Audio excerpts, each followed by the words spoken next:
Bismillahirrahmanirrahim. Paslun ari ieu eta hiji pasal. Wal masu jeung ari ngusap alal khufaini kana dua sapatu eta jaizun anu meunang. Bisalah sati saraito kalawan tilu pirang-pirang syarat. Aya bata dia kahiji kudu ngamimitian si jalma. Labsahuma kana makena eta khufain teh ba'da kamali toharoti dina sabada sampurna susuci.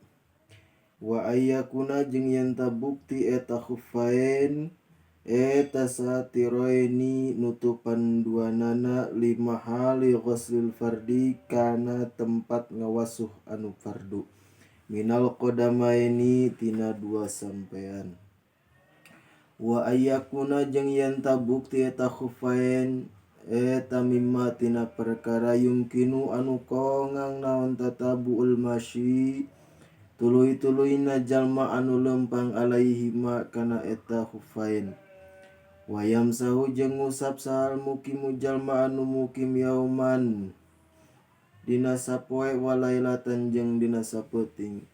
Wal musafiru jeung ari jalma anu musafir eta salah satu ayyamin tilu pirang-pirang poe bilayalihinna kalawan pirang-pirang wengina eta ayyam.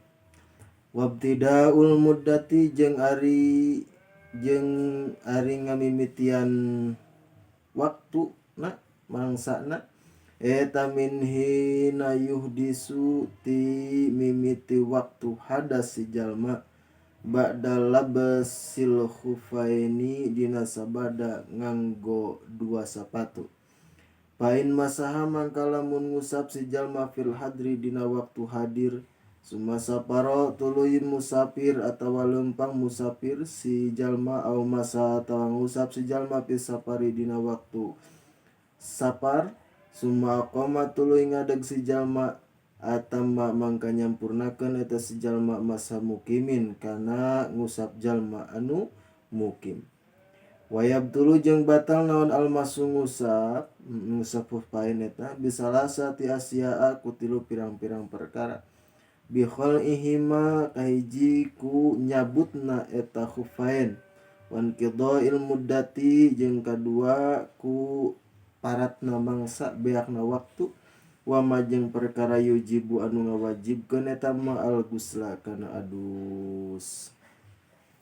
Jadi dina masalah dina ieu pasal teh rek nerangkeun tentang mashul khufain. Mashul khufain teh nyaeta ngusap sapatu. Jadi wudu teh ketika urang ngumbah sampean teh teu kudu naon? Teu kudu muka sapatu, cukup nu diusapna teh sapatuna wungkul. Eta teh hukumna meunang. Ngan kacek teu meunang kumaha, tetapi kudu aya syaratna. Mana syaratna? Bisalah sati saraito syaratna teh aya tilu.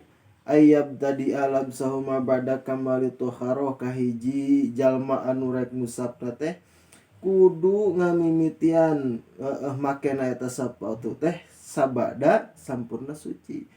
Jadi kudu suci heula, wudu heula, tah sabada wudu tuluy naon?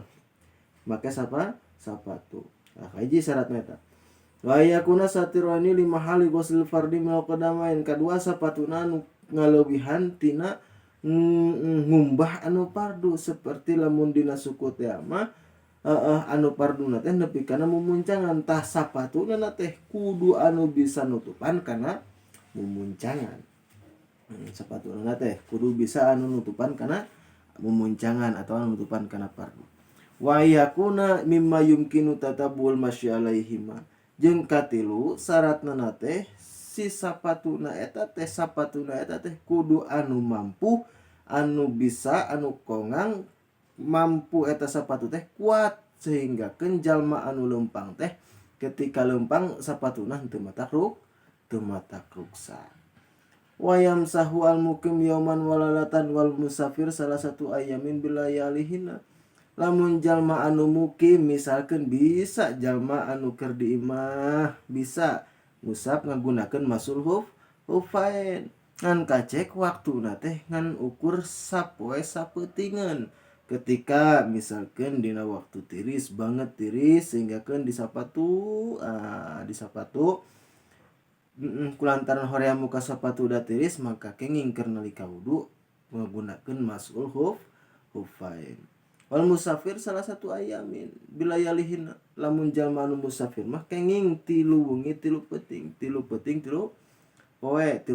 peting mangga eta mah kangge jalma anu musafir mah ngagunakeun masul hufain. Wabtidaul muddati min hini yudisu badal labzil hufain mimitina dihitung waktu sapoe sapeting atawa tilu peting teh nya eta ti mimiti hadas sabada ngagunakeun masul hufain. Misalkan jam 8 urang susuci tuluy ngangge eta sapatu tah jam 11 jam 12 misalkan batal tuluy susuci di tah ngagunakeun teh waktu mimitina teh dihitung teh ti dinya di jam 12 eta ti mimiti nganggo hufain dina sabada nganggo hufain ti mimiti hadas saenggeus nganggo hufain sapatu teh.